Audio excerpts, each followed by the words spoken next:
Do you see what I see? Jangan lupa untuk subscribe, share, dan nyalakan lonceng notifikasinya sebagai bentuk dukungan kamu. Do you see what I see? Yakin nggak mau dapetin t-shirt spesial kontributor keren ini? Selain cerita kamu bisa didengarkan oleh jutaan telinga, kamu juga bisa dapetin t-shirt keren ini hanya dengan mengirimkan cerita pengalaman horor kamu ke email podcast.ceritahoror@gmail.com. Kami tunggu. Assalamualaikum warahmatullahi wabarakatuh, teman-teman. Kenalin, nama aku Bunga Damanik, aku dari Kota Pekanbaru, Riau. Di sini aku mau ceritain beberapa pengalaman horor yang aku dan teman-teman aku dapetin sewaktu kami KKN.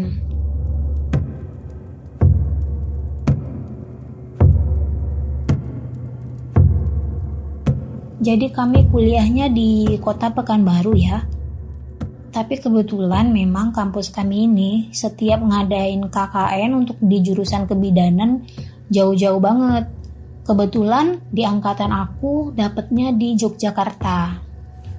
Singkat cerita, karena basicnya kami di kesehatan, jadi waktu di Jogja itu titik kumpul kami di Bapelkes. Di sana kami briefing ya. Kami 4 kelas diterjunkan dalam satu desa yang sama. Tapi dibagi-bagi lagi kelompoknya karena ternyata di desa itu ada beberapa dukuh lagi. Kelompok aku berjumlah 12 orang, itu dapatnya di dukuh G. Sampailah kami nih di hari penerjunan ke desa. Naik bus dianterin sama satu dosen dari kampus, kemudian satu pembimbing dari Bapelkes, kemudian bapak dukuh dari dukuh tempat kami mengabdi selama 1 bulan di sana. Naik mobil nggak begitu jauh sih dari Bapelkes, sampailah kami di dukuh G. Dukuh G ini terletak di paling ujung setelah memasuki gerbang. Suasananya itu nggak begitu ramai kalau siang karena mungkin warganya lagi pada kerja. Mereka pulangnya sore jadi mungkin ramainya malam gitu kan. Suasananya itu begitu memasuki dukuh, kita nanti disambut sama gerbang. Gerbangnya itu yang udah tua, terbuat dari kayu. Kayunya nggak dicat, masih warna kayu alami. Di atasnya itu ditulis nama dukuhnya. Nah, di samping gerbangnya itu, kalau sebelah kanan itu ada pohon bambu yang ada aliran sungai kecilnya. Kemudian di sebelah kirinya itu langsung deh tuh pemakaman umum. Jadi sebulan di sana kami tinggal di rumah ibu PKK, namanya Bude Mutik. Rumahnya Bude Mutik ini aku gambarin ya. Rumahnya itu rumah joglo. Rumah joglonya tuh tapi bangunannya yang udah tua, nggak pakai cat. Memang warna asli kayu gitu, warna coklat. Rumah joglo teman-teman tahu ya, rumah adat Jawa yang lebar gitu kan. Begitu masuk rumah itu nanti kita bakalan disambut sama ruangan rumah yang luas tanpa sekat. Karena Bude ini adalah ibu PKK, biasanya ruangan tanpa sekat yang di depan itu digunakan untuk musyawarah masyarakat desa. Nah, begitu masuk ke bagian ruangan yang luas tadi di rumah Bude, itu kami disambut sama beberapa lukisan. Lukisannya itu mengelilingi setiap dinding rumah, kanan, kiri, depan, belakang. Tapi yang bikin aneh itu lukisannya tuh gimana ya, nggak ada yang sempurna gitu bentuknya. Kayak misalnya nih contohnya, ada satu lukisan perempuan. Lukisan perempuan itu cantik banget orangnya. Dia memegang topeng. Topeng yang dipegangnya ini adalah wajah cantiknya. Tapi di balik topeng itu wajah dia dalam keadaan yang rusak gitu. Kemudian ada lukisan harimau. Lukisan harimaunya ini matanya rusak gitu, hitam. Ada lagi lukisan manusia terbang, anak kecil terbang gitu. Yang kami ketahui pada akhirnya kami nanya sama anaknya Bude, kenapa mas kok lukisannya pada seperti ini? Terus anak Bude itu jawab, oh iya mbak, ini lukisannya saya yang buat atas request yang punya. Yang punya itu maksudnya sosok yang ada di lukisan tersebut gitu, requestnya memang seperti itu. Kemudian setelah dari pintu utama kita masuk ke pintu kedua. Nah setelah masuk pintu kedua inilah baru nanti ada sekat-sekat, ada kamar, ada ruang TV, ada dapur gitu. Kamar kami ada di sudut sebelah kanan. Kamarnya kecil kalau untuk ukuran 12 orang. Tapi karena kami baru tinggal di sana, kami nggak bisa protes dong. Jadi di sudut kamar itulah kami di situ ngeletakin barang, koper kami dari 12 orang, belum tas dan segala macamnya. Kemudian singkat cerita, hari berlalu, beberapa hari kami mulai berbaur nih sama warga desa. Kenalan dengan RT 1, RT 2, RT 3, RT 4. Mereka nanya kami dari mana, tinggal di mana. Setiap kali kami bilang, kami tinggal di rumah Bude Mutik. Itu warga ngomongnya gini, ibu-ibu yang di sana ya. Loh, kok berani sih mbak tinggal di situ gitu. Ya emangnya kenapa bu? Gitu kata teman aku kan. Ya nggak apa-apa. Hati-hati aja di sana katanya gitu. Teman-teman aku sih pada yang biasa aja gitu, karena aku ngelihat mereka ya santai karena memang nggak ada kejadian apa-apa. Sudah 1 mingguan tinggal di sana gitu kan. Akunya yang nggak enak, karena kalau misalnya warga udah ngomong gitu pasti ada apa-apa nih, pikir aku. Aduh, apes banget. Soalnya dari aku tingkat 1 sampai tingkat akhir kuliah, dinas di rumah sakit, di klinik, dimanapun aku selalu dapat tempat yang horor. Jadi aku, aduh nggak bener ini, pasti ada sesuatu. Kemudian udah 1 minggu di sana, kami minta izin nih sama Bude. Boleh nggak sih kami nggak tidur di kamar, soalnya sempit banget gitu kan.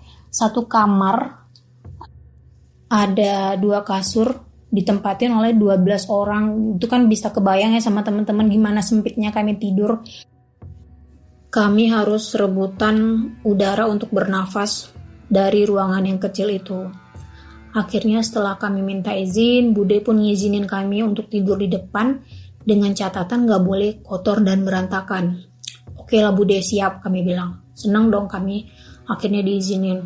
Kami angkut lah nih kasur kami ke depan, kami angkut, kami susun serapi mungkin, agak ke pojokan. Karena ruangan yang paling tengahnya itu yang ada colokan itu kami gunain untuk ngerjain tugas dan membuat laporan. Nah, setelah kami tidur di ruangan depan itulah beberapa hal aneh mulai bermunculan di rumah Bude. Jadi ada salah satu teman kami namanya Resti. Resti ini kebetulan teman sekelas aku. Jadi aku tahu banget ini kalau dia ini anaknya lumayan sensitif dengan hal-hal yang berbau horor. Jadi rumahnya Bude ini tuh dapurnya tuh terpisah dari rumah utama. Kalau dari pintu samping keluar jalan beberapa meter itu baru sampai di dapur, tapi keluar dari pintu utama samping itu nggak masuk ke ruangan, memang betul-betul di luar rumah gitu, yang ada ditanam-tanami pohon, jalannya tanah gitu, walaupun cuma beberapa meter, tapi horor juga ya, karena kan gelap gitu kalau misalnya kita keluar dari pintu utama mau ke dapur. Resti ini mau ngambil minum di dapur, kemudian dia berpapasan sama Bude yang jalan dari dapur menuju ke rumah. Berpapasan lah dia manggil Bude. Kemudian dia tiba-tiba jerit di gelap-gelapan itu. Gitu kan. Kaget dong kami yang lagi di ruangan depan, langsung lari ke situ. Bude juga ikut-ikutan kaget. Kenapa nih gitu. Terus si Resti nunjuk-nunjuk ke arah tangan Bude yang belakang gitu kan. Bude jalannya, tangannya dibawa ke belakang dua-duanya. Kata Resti, Bude itu siapa? Ada anak kecil 2, kemarin gak ada anak itu gitu kan. Bude ini agak kaget juga gitu. Kok dia bisa ngeliat gitu. Tapi Bude bilang gini aja. Halah gak apa-apa, ini anaknya Bude. Kamu aja baru lihat. Kemana-mana ada Bude. Di situ ada dia katanya gitu. Kami heran dong. Orang gak pernah ada anak kecil di rumah. Anak Bude cuma 1. Dan itu udah lajang gitu. Bukan anak kecil. Ya udahlah kami lupain aja gitu. Dan Resti yang memang bisa ngeliat itu ya juga santai aja gitu sih, nggak terlalu yang gimana-gimana dia, tapi memang Walaupun dia berkali-kali ngeliat ya tetap jerit-jeritan juga gitu kan. Kemudian suatu malam mau tidur nih, aku tidur di pojokan sama temen aku namanya Magdalena. Kami ratu molor di kelompok itu. Jadi si Lena ini tidur, dia tuh udah tidur semua orang, dia tuh ngerasa tangan dia tuh kayak ada yang neken-neken gitu di jarinya, kayak kita lagi tekan touch piano. Jadi ditekan satu persatu jari tangannya gitu. Tapi dia tahu banget yang neken tangan dia itu jari anak-anak gitu. Terus dia kayak goyang-goyangin badan aku. Aku kan tidurnya tidur ayam nih, digoyangin sedikit aja langsung kebangun gitu kan. Dia bisik-bisik sama aku. Nang katanya, tangan aku dicolek-colek ini katanya gitu. Tangan mana? Aku bilang, ini jari-jari aku. Bus, gak usah dibahas sekarang lah, besok aja udah masukin aja tangannya ke dalam selimut. Aku bilang gitu. Akhirnya dimasukin lah tangannya dalam selimut. Udah ketakutan ini. Kami komunikasi itu tapi gak buka mata gitu, cuma ngomong aja bisik-bisik. Gak berani kuat-kuat, takut teman yang lain bangun dan jadi takut. Nanti ujung-ujungnya kami gak tidur gitu kan. Oke, selesai untuk malam itu kejadian anehnya. Malam-malam berikutnya kejadian lagi. Jadi kan teman aku satu lagi namanya Susi. Dia tidur di samping ketua kelompok kami namanya Wiwit. Ya, pas masih baru-baru mau tidur nih, antara sadar dan gak sadar, dia tuh ngerasa selimut dia itu ditarik dari bawah, turun, sama kayak aku sama si Lena. Dia komunikasi sama Wiwit tapi gak buka mata. Dia nanya, Wit, kamu yang narik selimut aku. Jadi Wiwit ini gak mau ngelihat temennya takut, dia cuma bilang, iya aku yang narik selimut, tidur gitu. Ada dalam hati Wiwit, ya Tuhan aku gak narik selimut dia gitu kan. Oke lah, tidurlah lagi si Susi. Baru beberapa detik kejadian selimut, kejadian lain lagi muncul, dialamin lagi sama si Susi. Jadi tiba-tiba dia kan tidur di dalam selimut, mukanya tiba-tiba dari dalam selimutnya itu muncul baunya itu bau bangkai gitu, yang bener-bener bau, tapi cuma dia sendiri yang nyium itu. Di situ dia kaget, dia ngejerit gitu kan, bangunlah kami semua ini. Bangun, kenapa? Bau bangkai katanya gitu. Kentut nggak, kata teman yang lain. Bukan, beda baunya, tahu lah aku bedanya mana bau bangkai mana bau kentut katanya gitu kan. Jadi akhirnya udah panik, dia dikasih air minum, agak tenang. Kemudian kami berdoa, kami hidupin lampu biar nggak terlalu gelap kan. Kami coba tidur lagi dan akhirnya tidur gitu. Begitu setiap malam kami menjadi was-was sendiri.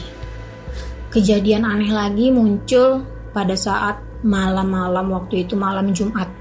Posisinya kebetulan lagi mati lampu pula dan hujan. Jadi beberapa temen aku pergi nih keluar sama anaknya Bude yang cowok sama si Mas pergi beli mie ayam. Tinggallah di rumah itu beberapa orang lagi. Kami duduk membentuk lingkaran. Beberapa teman aku ngadep keluar ke arah pintu depan. Cuman aku sama Wiwit yang ngadep ke arah pintu belakang, pintu ruang tengah itu yang menuju ke kamar-kamar. Jadi posisi kan gelap banget nih. Cuman ada lampu dari lampu senter HP waktu itu. Karena kata Bude, palingan matinya cuma sebentar ini karena lagi hujan aja. Nanti juga hidup bentar lagi. Udahlah kami nggak cari-cari lampu teplok lah, jadinya males juga kan. Meraba-raba gitu di gelap-gelapan. Nanti ketemu yang aneh-aneh, kami mikirnya gitu. Jadi kami ngobrol-ngobrol lah dengan lampu dari senter HP. Kemudian tiba-tiba aku sama Wiwit yang menghadap ke pintu tengah itu kaget nih.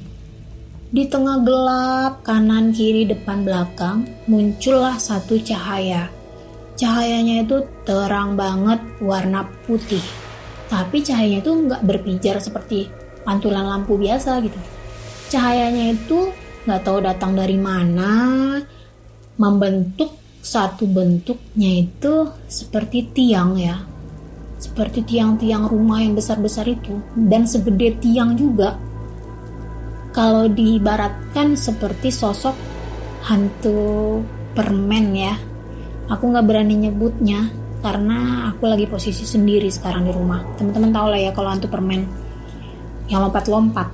Nah, bentuknya seperti itu. Itu gede banget, asli gede banget.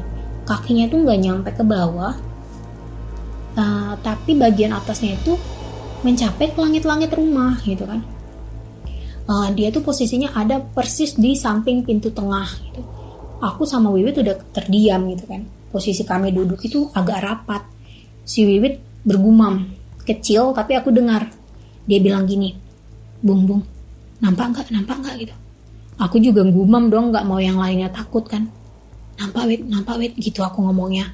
Terus kami udah diem. Baca doa lah kami kan. Baca ayat kursi apa, surat-surat pendek yang kami hafal. Hilang tuh cahaya putihnya hilang. Agak lega lah sedikit bernafas.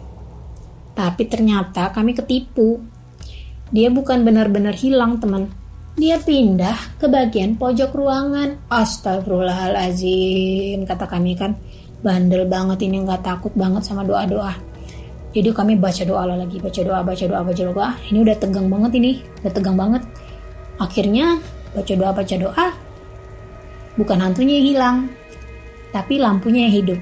Alhamdulillah kami bilang. Karena lampunya hidup otomatis dia juga hilang dong.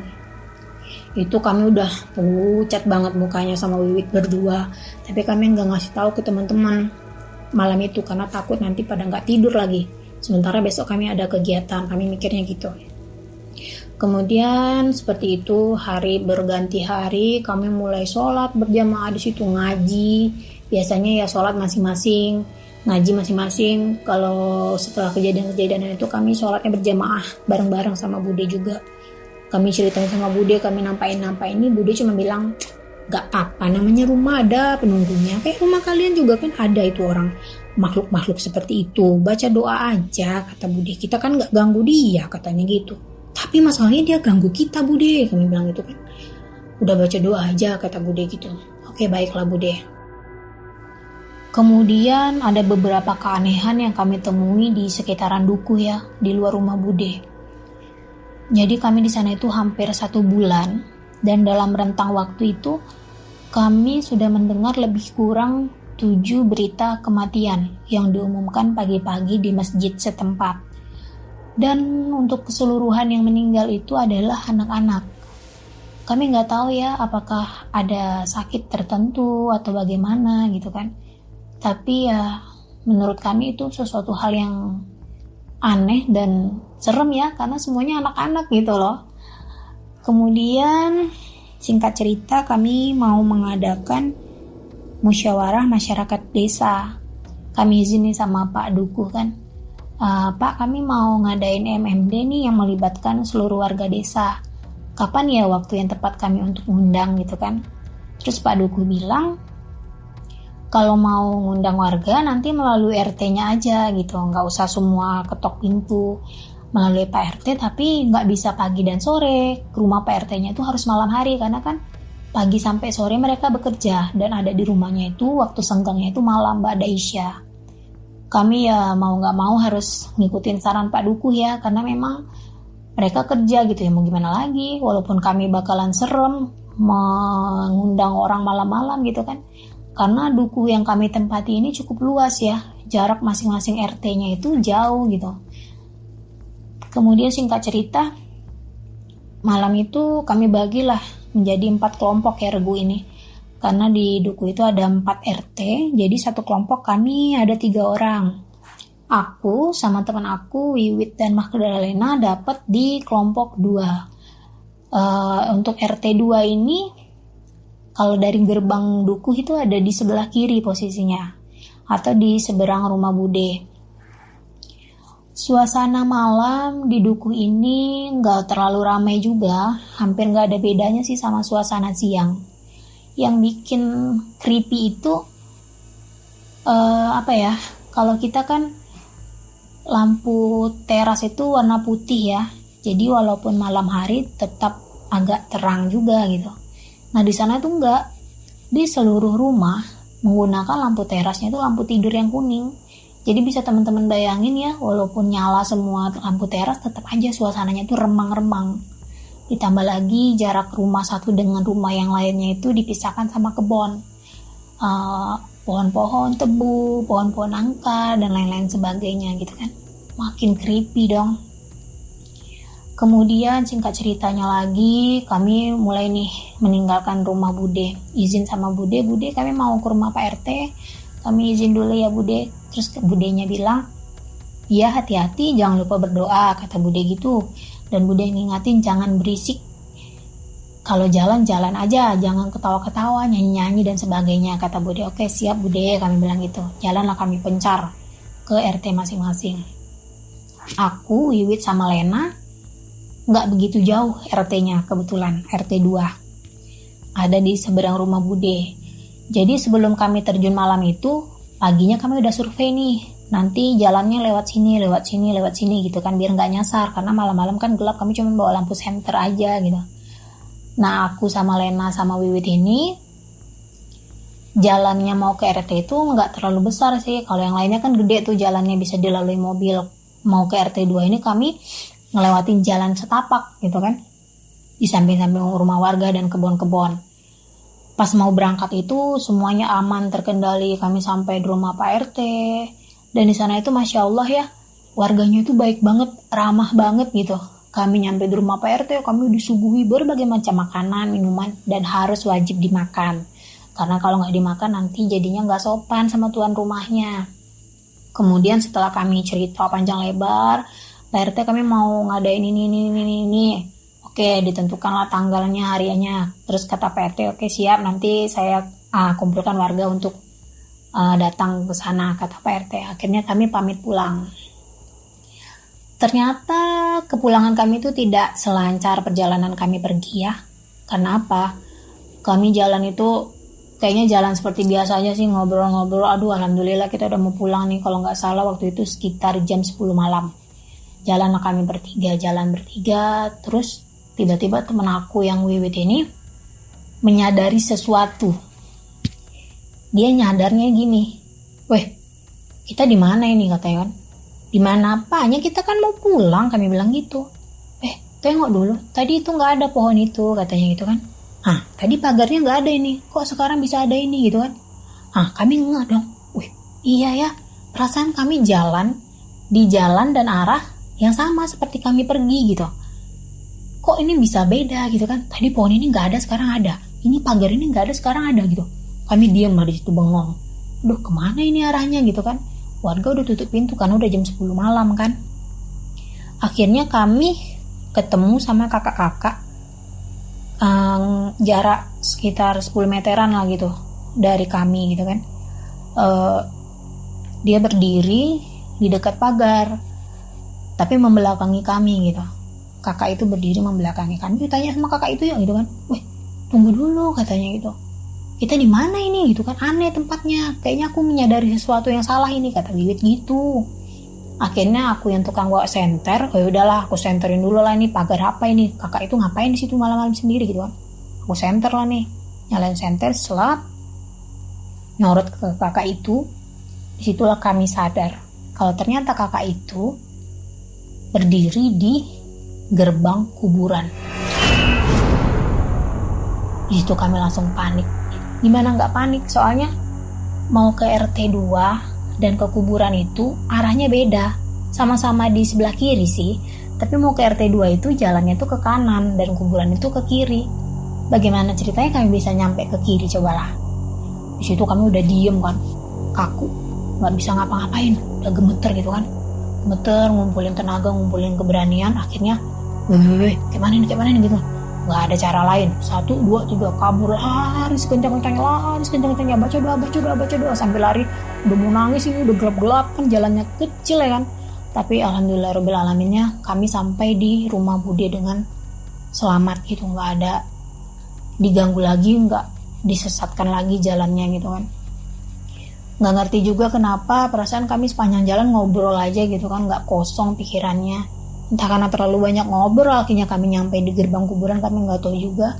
Kami ceritain sama Bude lah kejadian itu, kata Bude ya udah nggak apa-apa gitu kan. Lain kali hati-hati, kata Bude. Akhirnya kami disuruh minum biar nggak panik sama Bude. Kemudian kami tenang. Kemudian kejadian aneh kembali terjadi lagi di rumah Bude. Jadi waktu itu malam-malam kami lagi ngerjain tugas ya, mau buat laporan karena KKN kami udah hampir selesai dan laporan itu juga harus selesai. Teman aku si Resti kebelet pipis karena kamar mandi Bude ini posisinya ada di luar bangunan utama ya, jadi kalau malam-malam memang kami nggak berani pipis sendiri, harus ditemenin gitu. Si Resti minta temenin sama teman aku, kalau nggak salah sama si Susi ya waktu itu. Masuklah dia ke kamar mandi, masuk, terus nggak lama habis itu dia ngejerit gitu, seperti biasa, jerit yang kuat banget, wah gitu kan. Kaget lagi dong kami, ini kenapa lagi jerit-jerit malam-malam gitu. Akhirnya lari semua ke belakang kamar mandi, diikutin sama Bude juga lari kan. Dibuka sama pintunya sama Bude, ditanyain, kenapa Resti? Udah pucat dia mukanya. Bude, nangisnya, ada anak kecil Bude, ada anak kecil di dalam kamar mandi katanya. Oh, aku tahu aku di kamar mandi sendirian, tapi pas aku selesai kok anak itu juga berdiri di dekat pintu Bude, kata dia gitu. Kaget dong kami, waduh ngada-ngada lagi nih, alamat nggak tidur lagi nih malam ini, kami bilang gitu kan. Badan kami itu udah capek banget. Akhirnya sama Bude ya seperti biasa ditenangin gitu. Ini Bude kok santai banget gitu ya, kami udah ketakutan banget ya. Ya memang betul sih, memang kita nggak ganggu kata Bude gitu, tapi dia gangguin kita gitu loh, gimana kita bisa tenang ya kan. Akhirnya kami ya seperti malam-malam yang lalu, baca doa, ngaji, akhirnya ketiduran juga. Seperti itu terus. Satu hal yang kami syukuri adalah kejadian-kejadian aneh itu walaupun beruntun ya, tapi terjadi di akhir-akhir kami selesai KKN. Jadi kami nggak mengalaminya itu dalam waktu yang lama. Tapi walaupun begitu tetap aja yang kami alami itu sesuatu hal yang menakutkan. Kami udah kelelahan banget ya dengan aktivitas kami berbaur sama warga, kegiatan ini itu. Tambah lagi malamnya kami nggak istirahat karena ketakutan, nggak bisa tidur, gelisah seperti itu. Kami betul-betul drop banget.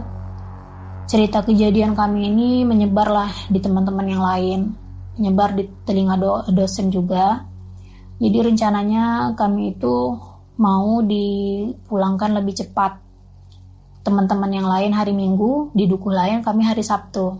Tapi ternyata salah satu teman kami ada yang sakit waktu itu. Ya mau gak mau kami akhirnya ya mau mengalah lah untuk satu malam lagi. Kami juga gak mau terjadi apa-apa kan sama teman kami yang sakit ini. Karena dia memang betul-betul gak kuat untuk naik mobil itu kemarin. Betul-betul yang pusing sampai tumbang dia di situ. Ya mungkin pelajarannya apa ya? Mungkin etika ya. Karena kami kan warga baru di sana, bukan warga asli sana. Karena kalau bisa dibilang kami ini punya suara yang power banget. Beda sama suara mereka di sana yang lemah lembut ya. Mungkin kami di sana terlalu berisik sampai mengganggu kenyamanan mereka. Jadi mungkin karena itulah hal-hal aneh itu sering terjadi. Apalagi kami tidur di ruang tengah Bude. Yang kata Bude, ruangan itu dipakai untuk 2 anak kecil tadi main-main dan berlari ke sana ke sini. Mungkin dengan kehadiran kami di ruang tengah itu membuat space mereka untuk bermain itu jadi kecil gitu kan. Pala lah mereka nih, aku gangguin aja lah mungkin gitu. Oke teman-teman, mungkin itu ya beberapa kejadian yang kami alami sewaktu kami KKN di sana. Kalau di aku pribadi, aku punya banyak banget kejadian horor. Dari waktu aku kecil, dari sekolah, kemudian kuliah, tempat praktek. Mungkin nanti lain waktu aku bisa sharing lagi sama teman-teman pengalaman horor aku. Untuk yang KKN di Jogja ini sampai di sini dulu. Aku mohon maaf nih kalau durasinya terlalu panjang, kalau aku terlalu bertele-tele atau gimana. Semoga teman-teman suka dan kita bisa berbagi cerita yang lebih seru lagi. Aku tunggu juga cerita dari teman-teman semua. Assalamualaikum warahmatullahi wabarakatuh. Salam kenal, dadah.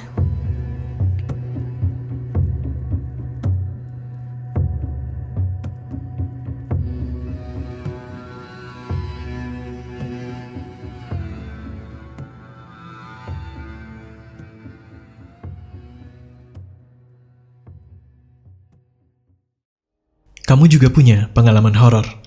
Kirim cerita kamu ke alamat berikut.